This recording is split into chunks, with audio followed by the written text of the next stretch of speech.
You find a parking lot, bolt some chargers to the ground, plug them into the grid and wait for the cash to roll in, right?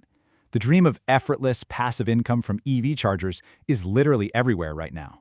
People kind of assume you just set it and forget it, collecting money automatically while you sleep. Well, welcome to this explainer.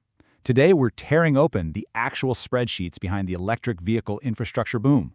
We're going to see what's really happening when the cameras are off. Okay, let's dive into this, because this quote perfectly captures the massive hype surrounding the industry right now.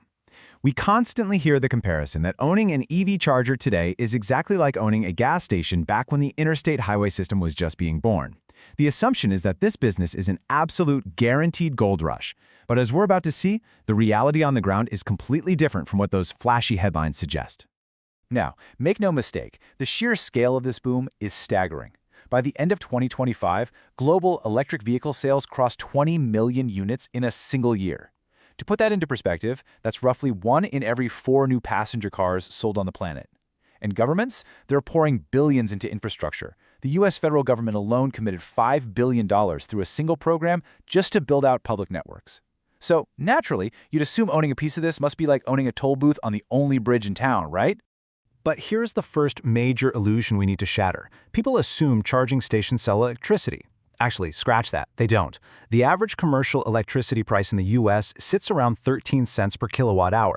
If your entire business model is buying at 13 cents and selling at a slight markup, you are never going to recover your massive upfront costs. The math just doesn't work out. It's like a bottle of water at a petrol station. Municipal tap water costs almost nothing, but you gladly pay $2 for a cold plastic bottle because it's right there and you need it right now. Public fast charging works on this exact same principle. A driver on a highway doesn't care that electricity is cheap at home. They are buying the immediate availability of 60 miles of range in the next 20 minutes. They're paying for convenience, speed, and time. Because that raw charging margin is so incredibly thin, smart operators never rely on just one source of income. They use a layered survival approach. The charging fee is the foundation, sure, but it's rarely enough on its own. You have to add idle fees. Those are penalties for when a car finishes charging but rudely blocks the bay. Then there are memberships for predictable monthly revenue, retail and food partnerships to monetize the driver's wait time, high-margin digital advertising right on the charger screen, and multi-year fleet contracts for guaranteed baseline usage. Oh, and finally, government-created subsidies like carbon credits in places like California, which flow completely invisibly straight to the bottom line. When you break down these layers, it becomes incredibly clear where the real money actually flows. The charging bay itself, it's often just a traffic generation tool. Think about it. A fast charging session takes 15 to 45 minutes. The driver has to wait somewhere. Some stations actually make more profit from the coffee and snacks sold to the driver during that wait than from the electricity delivered to their car. Retail, subscriptions, and advertising are the high-margin engines that actually keep the whole shebang afloat. Now, what's really interesting about this slide is how the specific hardware entirely dictates both your upfront cost and your customer's behavior. A Level 1 charger is basically just a household plug. Sure, it's cheap, but it takes 12 hours to charge a car, making it pretty useless for a fast-paced commercial business. Level 2 chargers run $7,000 to $15,000 fully installed and are perfect for offices or hotels where cars sit for hours. But then look at DC fast chargers. These are the beast drivers rely on for quick 30-minute top-ups. By the time you do the heavy electrical work, a single DC fast charger can run anywhere from $80,000 to over $250,000 per port. The faster the charger, the more it earns per session, but the more brutal the consequences if it just sits there doing nothing. And that massive price tag we just talked about, that is quite literally just the tip of the iceberg. The physical hardware, the shiny metal unit you bolt to the ground, is often the least expensive part of the total project. What actually destroys early-stage budgets are the brutal, hidden realities buried deep underneath the asphalt. Let's walk through the painful steps of construction here. Running multiple DC fast chargers requires enormous electrical capacity. You have to trench through solid concrete to run heavy copper cables, which costs $75 to $150 per linear foot.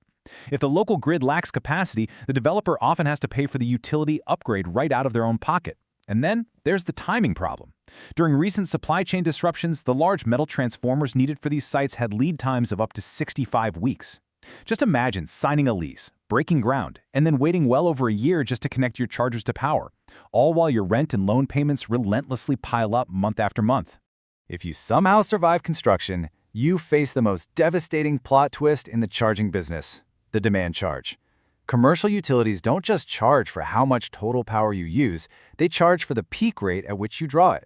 If multiple fast chargers are running simultaneously on a busy Tuesday afternoon, that single 15-minute spike sets your demand charge for the entire month. The Department of Energy found that these demand charges can represent anywhere from 23 to 85% of total operating costs. You could literally be losing money on almost every car that plugs in just trying to cover that fixed monthly utility penalty. So the crucial point is, you absolutely need high traffic to cover those massive fixed costs. But in the second quarter of 2026, the national average utilization rate for public fast chargers was a dismal 15.8%. What does that mean in plain English? It means for roughly 20 out of every 24 hours, the average fast charger in the country is sitting completely idle, generating absolutely zero revenue, all while the software fees and lease payments just keep relentlessly ticking away. This brings us to a concept we call the location equation. Simply put, it's why where you build completely beats what you build. It's a fundamental truth of the industry. You can have two identical chargers, just 2 miles apart. One prints money and the other bleeds it. Why? Because charging has to happen naturally as a side effect of a driver doing something else. Let's look at the winners versus the losers. Highway rest stops are absolutely incredible locations. Drivers are effectively stuck. They have nowhere else to be for 20 minutes, so they gladly pay premium prices. Supermarkets are fantastic too. A grocery run takes exactly 45 minutes, which perfectly matches a fast charge. The driver was already going there anyway. But what fails? A standalone fast charger in the middle of a quiet suburban retail strip with no anchor tenant. There's zero reason for anyone to stop there, which means it generates almost nothing, regardless of how fast or shiny the equipment is. The industry benchmark for where a fast charging station actually starts generating a healthy margin is right around 30 to 50% utilization, and crossing that threshold is deeply tied to your location. Dense urban corridors in places like Miami, New York, or LA are already hitting 25 to 35%. But if you build in a quiet market sitting at 12%, getting to that profitable 30% mark can take years of waiting for organic fleet growth. And while you wait for those customers to show up, you're fighting an endless operational drag. These are highly sophisticated pieces of power electronics left outdoors in the elements. Cables get run over, payment terminals malfunction, and liquid cooling systems need constant servicing. Plus, you're paying $15 to $50 a month per port in software and network fees indefinitely, whether anyone shows up or not. And if a charger breaks, the reputational damage is instant. EV drivers heavily rely on apps like PlugShare to check reliability. A few broken chargers lead to immediate negative reviews, permanently redirecting future customers right to your competitors. So let's shift gears and look at the unseen winners in all of this. If we follow the money, who's really coming out on top? With all this operational nightmare going on, who's actually making the real money here? Surprisingly, it's rarely the network operators taking all the physical risk. The cleanest, most lucrative financial positions actually belong to the landlords and the software providers. Commercial real estate owners with high-traffic sites near highways capture huge value by just leasing their land to charging networks. They carry zero technical risk and absolutely no maintenance responsibility. Meanwhile, software providers, the folks selling the cloud platforms and billing systems every station has to run, they earn incredibly durable, high-margin, recurring monthly fees per port. Their software doesn't physically break down in the rain, and their costs certainly don't spike when electricity prices go up. So let's break down the winning financial formula, comparing a really good scenario against a brutally realistic one. And this brilliantly illustrates what actually dictates a station's absolute success or failure. It almost entirely boils down to brilliant site selection and grabbing available government subsidies. Take a highly subsidized highway hub. By capturing an 80% federal NIVI grant, that's a major government infrastructure fund, the net investment drops from $400,000 down to just $80,000. Combined with high utilization, this site recovers its costs in under 3 years.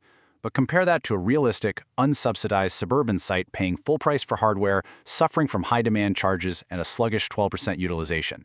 That site bleeds $20,000 annually. Without subsidies, there's just no path to profitability there. Look, the infrastructure for the transition to electric vehicles absolutely needs to be built, and serious money will definitely be made building it. But it requires shattering this initial myth. As the data clearly shows, owning an EV charger is not like owning a vending machine. It is a highly complex, capital-intensive, operationally demanding infrastructure business with a razor-thin margin for error. The difference between success and failure in this industry comes down to crucial decisions made long before a single car is ever plugged in. So, as we watch billions of dollars flow into concrete and copper over the next decade, I want to leave you with this question. When you see a new charging station pop up in your city, who do you think holds the real power in the EV boom? Is it the brand slapped on the charger, the software running it, or the person who simply owns the ground underneath? Think about that.